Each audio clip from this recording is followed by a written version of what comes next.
Hi, Craig Ridley here from Your Business Coaching Club, and in this video I want to talk to you about 25 ideas that I have for you to use that will massively grow your business profit and your business value. Why should you be looking to grow your business? Well, probably a pretty silly question, but let's have a look at it anyway. If you're not growing your business, you're going backwards. Your competitors may well be getting better than you and take over your market positioning.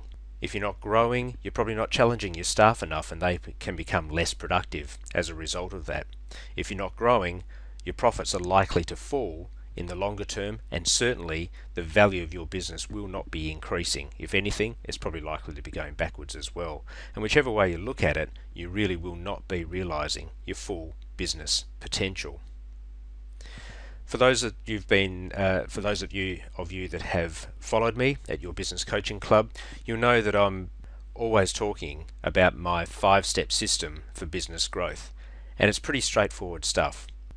My system for growing any business in any industry is to find ways to increase your customer numbers, increase the number of times those customers buy from you, increase the average value of the sales that you make to each of your customers, increase the profit margins you're making on each sale, and build a high performance business that systemizes the process so that your business can continue to grow whether you're actively working in the business yourself or not. So in this video I'm going to step through that 5-step system for business growth and just look at some of the things you can do to achieve each of these elements of the business growth cycle. So first of all, if we look at how you can increase your customer numbers, I always start with the fact that you need to make your business different to your competitors to really succeed. And I talk about developing one or more unique core differentiators for your business. Another way of describing this is to develop your unique selling position, or indeed I also talk about developing your sustainable competitive advantage. However you describe it, what we're really talking about is make your business different and appealing to your customers, and they will come to you in increasing numbers. Never discount the power of the telephone within your business. Messages on hold are a fantastic way of encouraging customers to buy from you. And also it's important that your staff have a system that they use when they answer the telephone that again encourages new leads as they make contact with you to go on and actually become a customer and allow you to make a sale to them. That systemization of the sales system is so important. Leads are really hard to come by, so once you've got a lead, once you've got a hot lead at the top of your sales funnel, you need to have a systemized approach to ensure your conversion rate is very high. That is, your conversion rate of turning those leads into customers who pay you money. Increasing customer numbers becomes easier the more research you do into your marketplace. You need to understand your customers and your potential customer base. You need to understand what they are looking for when it comes to your product range or your line of services. And if you can get that right through research and then develop a proper marketing strategy that hits all the hot buttons that your prospective customers have, then you can certainly look to increase those customer numbers coming through your business. My final tip on this one is to develop a promotions plan. So it's really your marketing plan, the individual marketing activities that you're doing, the adverts that you run, but systemizing that into a plan so you know at any time of the year you have a specific marketing strategy that you will roll out, or a particular type of advertising you roll out. And it really depends on what industry you're in, but certainly if you looked at retail, there are so many events during the year that you can tailor your promotions around, be it Christmas, Father's Day, Mother's Day, Easter. Each of those events really should have a separate promotions plan around that so that you know that throughout the year you are going to be active in trying to target your ideal customers. If you're looking to try and increase the number of times your customers buy from you, then some of the things you can do is certainly look to classify your customers. So classify them into A, B and C level customers, for instance. And by doing that, what you do is you then roll out specific marketing activities directed towards those various classes of customers. So you might spend more time and direct more activities towards your A class customers, because you know when you get them into your business, they're likely to spend more money than someone who, say, is a B-class customer. If you're looking to get your customers to buy from you more often, one of the simplest things you can do is ask them to return. It amazes me the number of clients that I work with who have a sales system that doesn't include their staff physically asking the customer to come back again. Of course, you need to find the right way to be able to do that, but it's no use letting your customer going out the door, thanking them for what they've done, without encouraging them to come back.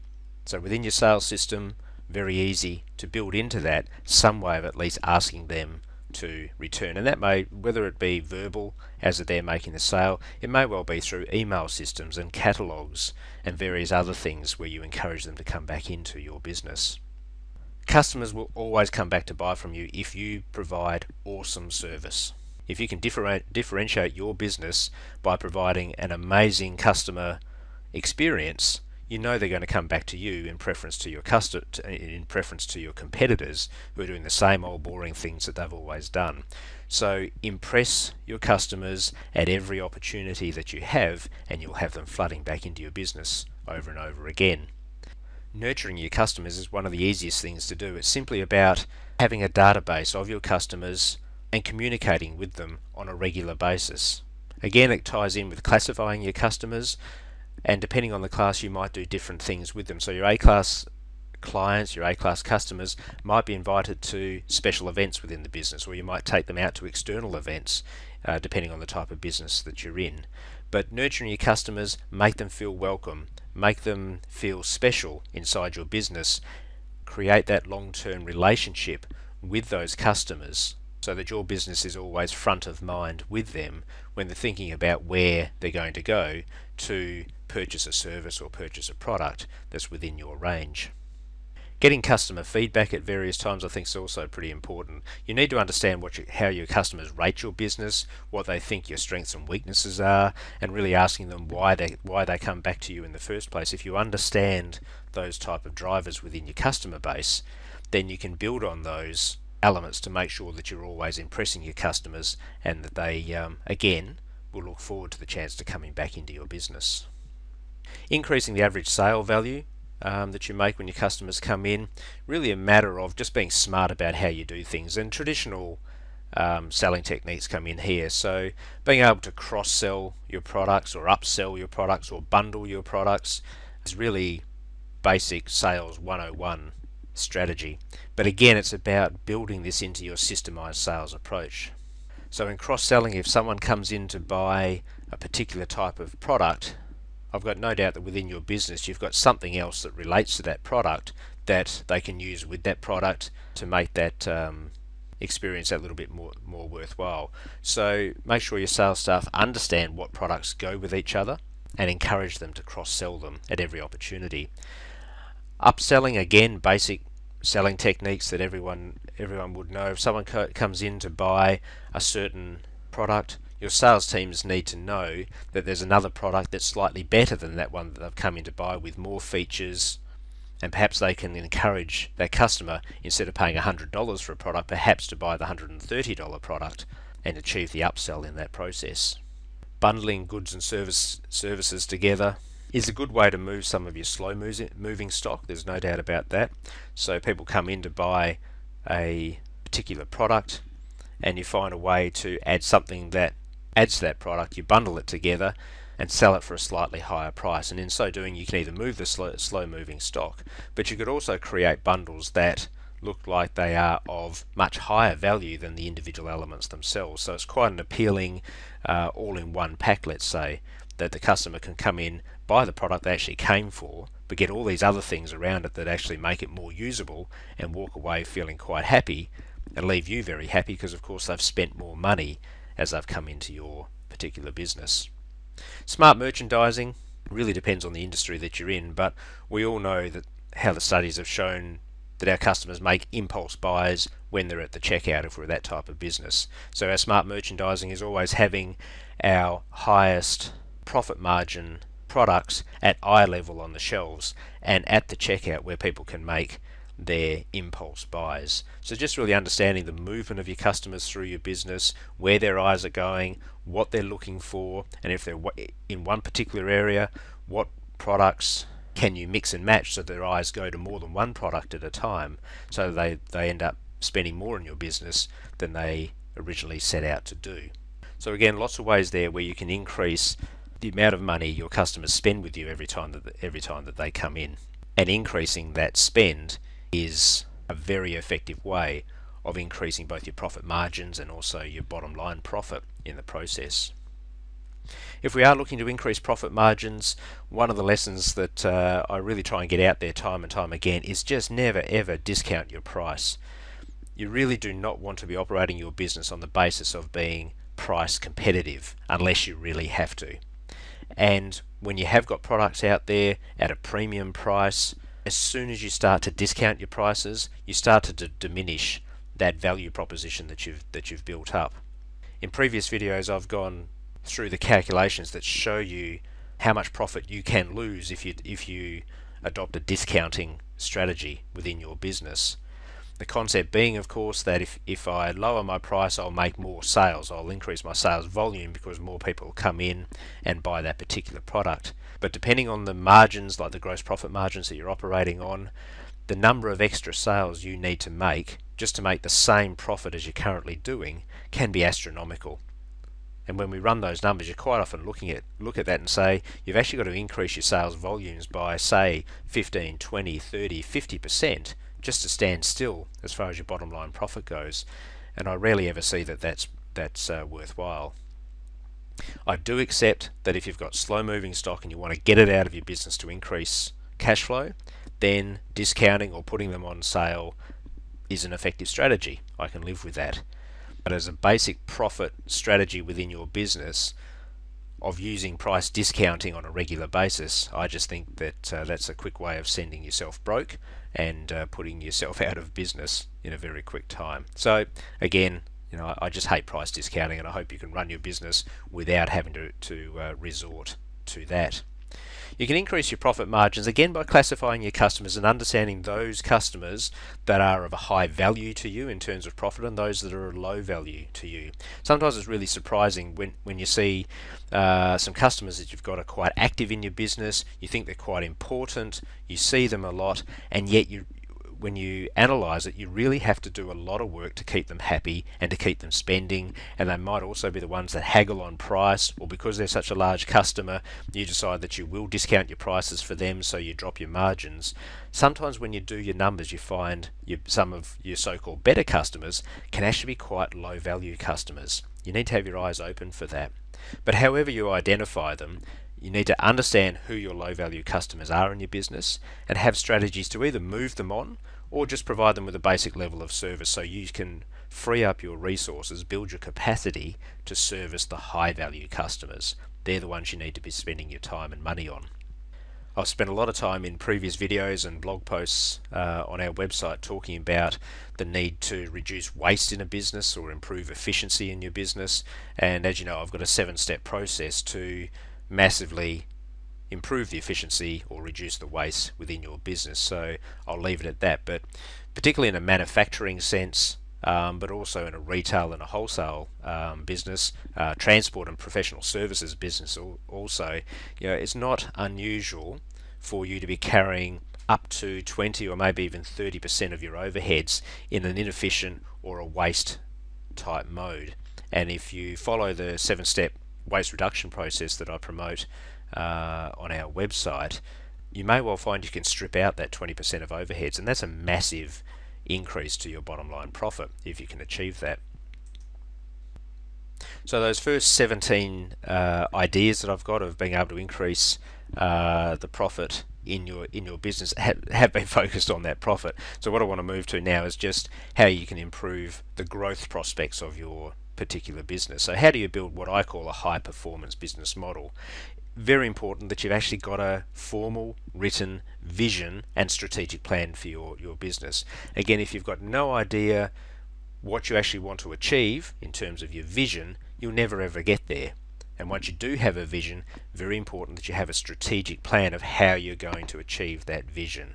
So basic business planning, although again if you follow my previous videos and blog posts, you know I have a different way of doing a business plan. No one enjoys doing business plans, and that does include me, but what's really important is to have a strategic plan, and I think that that only needs to sit on one page. I'm a big fan of one-page strategic plans, but it starts with a vision and it ends with a plan to deliver that vision into your business. So you'll never be a high-performing business unless you actually have that roadmap to success in front of you.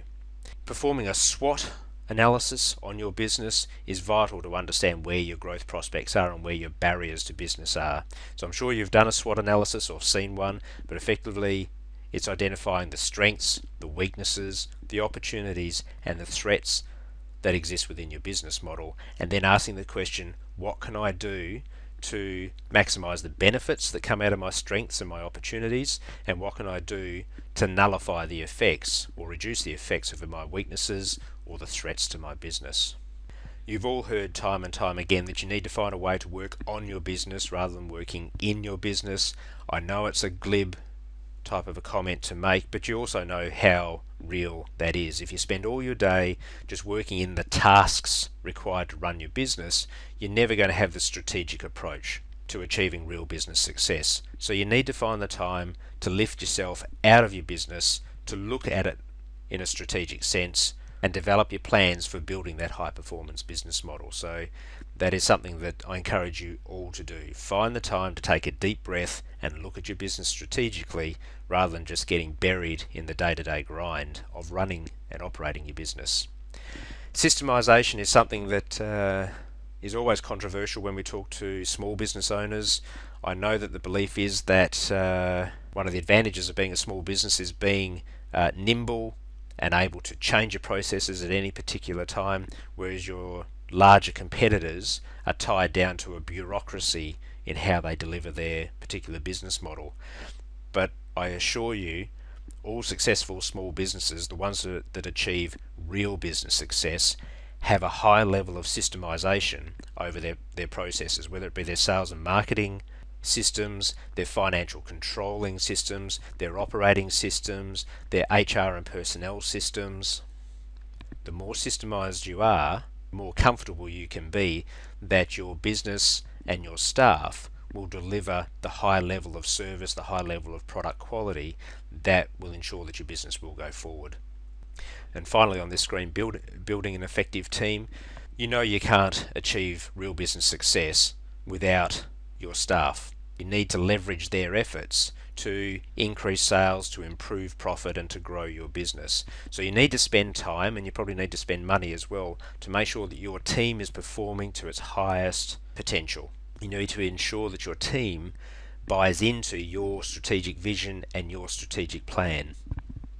You need to involve them in that planning process so that they can understand what it is that they're trying to achieve. They can understand what their role is in that business, and that they can understand why the systems and processes that you've put in place are so important to achieving that business success. So finally then, the last three ideas that I have for you are really about just making it happen. You know, nothing is ever achieved by you just sitting back and not taking action. The previous 22 ideas will all absolutely grow your business, improve your profit, increase your sales. I've got absolutely no doubt about that. But just understanding those is not enough. You physically have to take some steps to make it happen. You need to embrace change. Change is all around you, and it will be an inevitable event year in, year out. Your business will never stand still. The economy will never stand still. The political environment will never stand still. You need to embrace the fact that change will happen and find the opportunities in every changing circumstance and build your business success around that change. Use the power of synergy. All of those ideas that I've talked about today will improve your business individually. But if you adopt all of them or a series of them, the multiplier effect that comes through those is quite amazing. Again, for those that have followed me on Your Business Coaching Club on our website, and particularly those that have completed my 5-Step to Business Success coaching module, you know I talk about the power of synergy in relation to my 5-step growth system.